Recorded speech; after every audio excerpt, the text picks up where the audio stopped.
Bonjour, chers entrepreneurs du secteur agricole. Je vous espère tous bien portants. Alors, je suis heureux de vous retrouver de nouveau et je viens faire cette énième vidéo pour continuer avec la suite du processus que nous avons entamé il n'y a pas longtemps.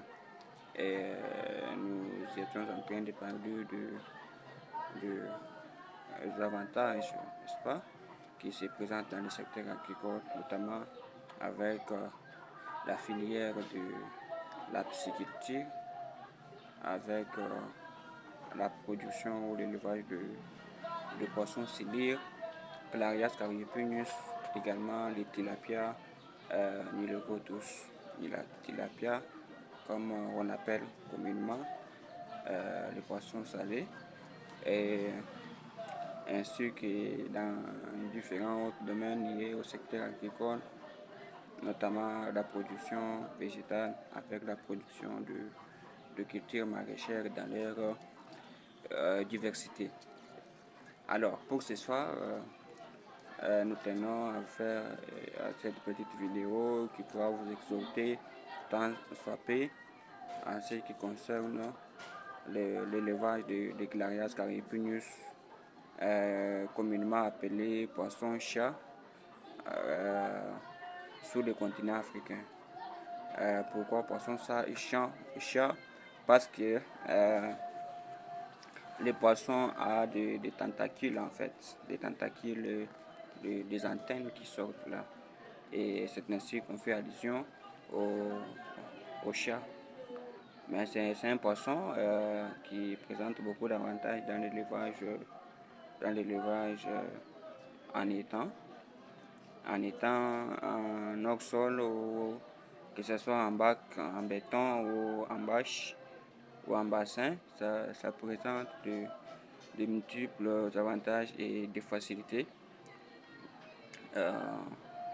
Alors, pour ce soir, nous allons parler des Clarias cariopinus et prochainement, je vous ferai une vidéo sur les tilapia.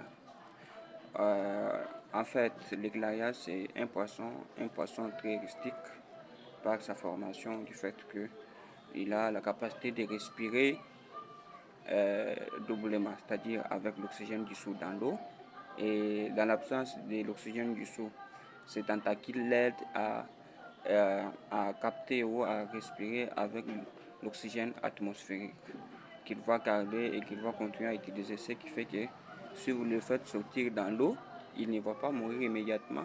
Il prendra beaucoup de temps parce qu'il sera en train de respirer avec notre oxygène atmosphérique. Et les Clarias cariopinus ou le poisson-chat, c'est un poisson très rustique, du fait que vous pouvez il n'est pas très exigeant en fait en ce qui concerne la qualité d'eau, ou alors l'oxygène de l'eau, parce qu'il peut respirer avec l'oxygène des deux côtés. Et en ce qui concerne son alimentation, les Clarias est omnivore, il consomme presque tout. Alors, il consomme tout pratiquement, les résidus ménagères, les restes de ménage et l'aliment dans sa diversité. Et ce qui fait que avec ça présente un avantage.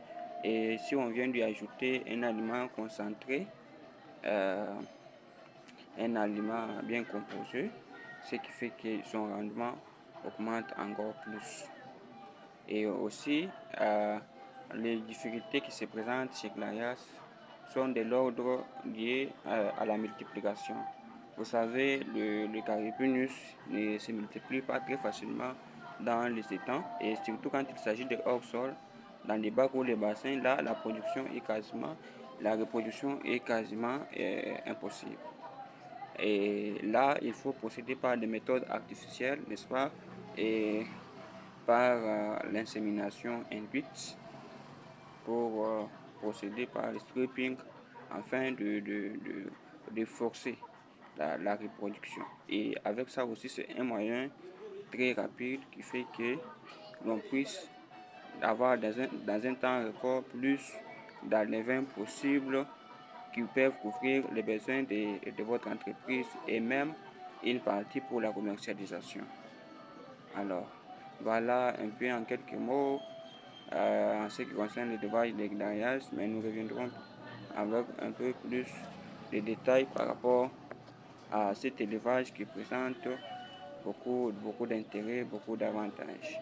C'est un élevage facile à tenir parce que ce n'est pas comme dans les temps où on se disait il faut être à bord d'une rivière, il faut avoir un étang à bord d'une rivière ou d'une source d'eau. Et maintenant, là, c'est question d'avoir de l'eau. Même si vous avez de l'eau chez vous à la maison, vous pouvez le faire. Vous pouvez le faire dans les bacs, dans les tanks. Et il y a des moyens diversifiés. Vous pouvez le faire dans les bâches, et des bassins en bâche. Et vous pouvez le faire chez vous, en fait. Et à la fin, obtenir le meilleur rendement. Surtout que si vous avez un aliment concentré et un bon moyen d'approvisionnement en eau, vous pouvez ensemencer jusqu'à 300 poissons par mètre cube. Et si toutes les conditions sont réunies, au bout de 4 ou 5 mois, vous pouvez déjà avoir des poissons de 500 grammes, 250 à 500 grammes, qui sont déjà des poissons commercialisables et pour lesquels vous pouvez vous tirer une dividende. Voilà, en ce qui concerne les poissons de Clarias, nous revenons avec d'autres détails liés à l'alimentation, à la composition de l'aliment et à la reproduction induite et d'autres aspects. Et également aussi à des aspects liés à la culture ou à l'élevage de tilapia.